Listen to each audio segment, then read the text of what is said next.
Terima kasih Anda masih di iNews Sore pemirsa. Orang tua Peggy Setiawan mendatangi Mapolda Jawa Barat.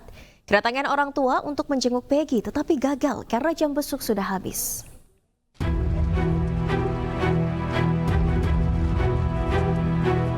Ayah Peggy Setiawan, Rudi Irawan mendatangi Polda Jabar untuk menjenguk anaknya yang dijadikan tersangka dalam kasus Vina. Rudi Irawan mengaku belum pernah bertemu dengan anaknya setelah ditangkap dan ditetapkan sebagai tersangka. Ya mudah-mudahan Presiden bisa menunjukkan orang yang benar, orang yang bersalah. Selain ayah Peggy, Ibu Peggy Kartini juga turut datang untuk menjenguk. Namun kurangnya informasi, Ibunda Peggy tidak dapat menjenguk anaknya. Ya, tadi Ibu Kartini itu ikut itu kan ingin ketemu Peggy Setiawan, anaknya. Hanya saja tadi saya komunikasi dengan Pak Kanit, ya beliau mengikuti prosedur karena jam besuknya memang sudah habis. Sebelumnya pada Jumat sore, orang tua Peggy mendatangi Mapolda Jawa Barat bersama ketiga rekan kerja Peggy. Selain ingin menjenguk anaknya, ayah Peggy mengklaim memiliki bukti dan saksi baru yang menyatakan Peggy tidak bersalah dalam pembunuhan Vina dan Eki. Tim Liputan iNews melaporkan. Ya pemirsa, Kartini Ibunda Peggy Setiawan mengaku kecewa karena tidak diperbolehkan menjenguk anaknya di Mapolda Jawa Barat. Rencananya Kartini akan kembali mencoba untuk menjenguk Peggy pada Selasa esok demi memberi dukungan moral. Ya sangat kecewa sampai nangis-nangis juga tetap nggak bisa. Iya, sama minta sama itu juga pimpinan tolong Pak sebentar aja ngejenguk aja, udah nggak meluk ya asal melihat sebentar, nggak boleh sama sekali. Nggak diizinkan. Nggak diizinkan. Terus Sampai rencananya kapan Bu pengen ya Pak Ton ke sana ya saya pasti ikut.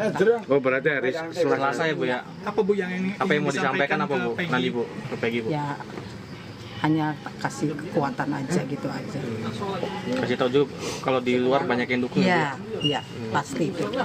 Ya dihentikan Ya bagus itu, sangat bagus. Emang anak saya tidak melakukan apa-apa, jadi ya sekiranya ya mohon dihentikan aja. Segera dibebaskan. Iya, betul sekali. Berarti yakin anak ibu nggak salah ya Bu ya? Aku yakin 100%.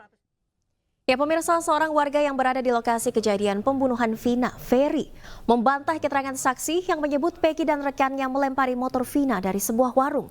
Namun Ferry menyebut tidak ada warung di dekat lokasi kejadian. Kalau saya mah harapannya ya semoga bisa terbuka lebar itu.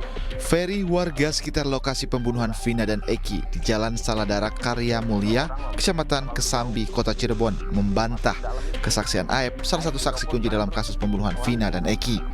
Saya kan belum minus, mata masih normal. Ferry meragukan kesaksian Aep yang melihat Peggy dan kawan-kawannya melempari motor Vina dan Eki sebelum kejadian. Padahal menurut Eki, lokasi warung jauh dari lokasi kejadian pembunuhan Vina dan Eki. Ada kalau lihat di map di 2015 itu ada warung deso apa gitu tuh di depannya. Itu nggak ada. Itu ada siangnya tapi itu warung sekolah, anak-anak sekolah beli es, beli apa sama untuk pekerja bengkel. Kalau sore tutup jam 4 Pak, karena pada saat itu jangankan saat itu, sekarang pun itu masih sepi Mas. Jalanan itu apalagi 2016 yang memang pada musim geng motor di mana-mana ya, di Cirebon itu geger geng motor termasuk di daerah sini juga. Ferry juga menjelaskan bahwa dirinya tinggal di dekat lokasi kejadian pembunuhan. Ferry menyebut Peggy bukan anggota geng motor, namun buruh bangunan. 2016 itu dekat, tinggal rumahnya dekat situ. Ya pas di belakang SMP Negeri 11. Pas banget di belakang SMP Negeri 11 saya tinggal di situ. Setiap hari Mas, kalau saya pagi, sore, siang, ya ketemu. Kadang-kadang maksudnya sore gitu loh. Sore atau mereka lagi pada nggak berangkat hari Minggu gitu. Ketemu sama anak-anak itu. Dan mereka benar kuli bangunan ya? Iya benar, kuli bangunan. Bukan geng motor? Bukan geng motor, bukan pekerja kantoran atau pekerja apa gitu, sales apa, bukan. Ferry berharap polisi dapat mengusut tuntas kasus kematian Vina dan Eki. Jika bersalah maka dihukum dan jika tidak bersalah maka pelaku segera dibebaskan. Dari Cirebon, Jawa Barat, Toy Iskandar, iNews melaporkan. Ya pemirsa, misteri kasus pembunuhan Vina dan Eki memantik perhatian publik. Usai tayangnya film berjudul Vina Sebelum 7 Hari. Dan berikut kilas balik kronologi pembunuhan, penangkapan para pelaku, akhir pencarian dalam pembunuhan, hingga polisi yang meralat jumlah DPO.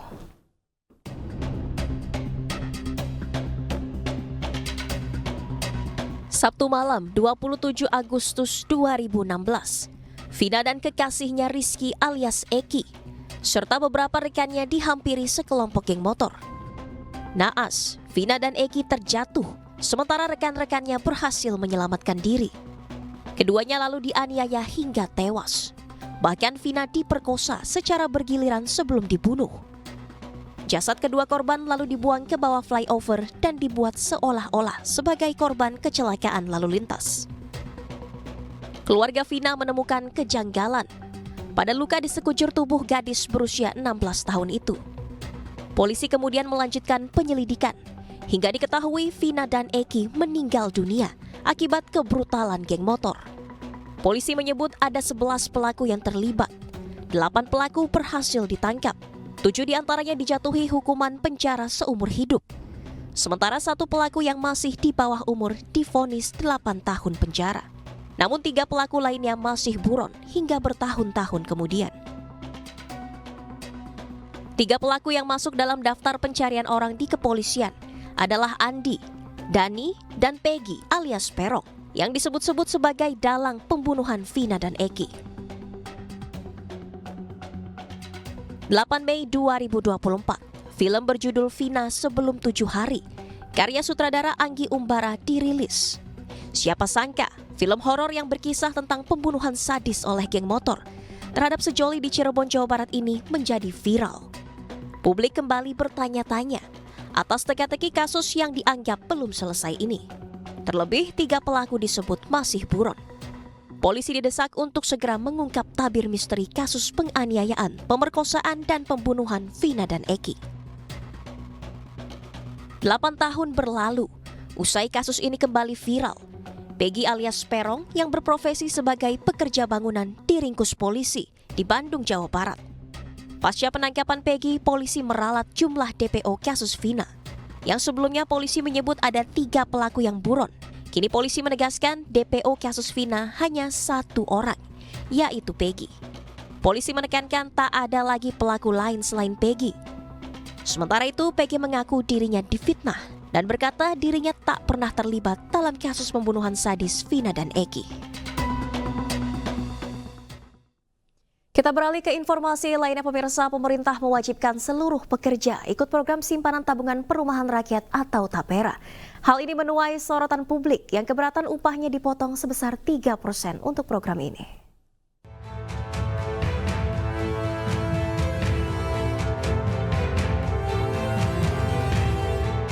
Masyarakat Indonesia menyoroti aturan pemotongan gaji untuk simpanan TAPERA atau tabungan perumahan rakyat. Potongan simpanan TAPERA tercantum dalam Peraturan Pemerintah atau PP nomor 21 tahun 2024 tentang perubahan atas PP nomor 25 tahun 2020 tentang penyelenggaraan TAPERA. Pemerintah mengklaim tujuan simpanan TAPERA untuk membantu pembiayaan perumahan bagi para pekerja. Pekerja yang wajib menjadi peserta adalah pekerja dengan usia minimal 20 tahun atau sudah menikah dan memiliki penghasilan paling sedikit sebesar upah minimum peserta TAPERA. Aturan ini berlaku untuk semua pekerja, baik itu ASN, TNI Polri, pegawai BUMN, pekerja swasta mandiri, dan freelance, pekerja paruh waktu. Besaran simpanan TAPERA ditetapkan sebesar 3% dari gaji. Untuk peserta pekerja, 0,25% akan ditanggung pemberi kerja dan 2,5% sisanya ditanggung pekerja. Sementara untuk pekerja mandiri atau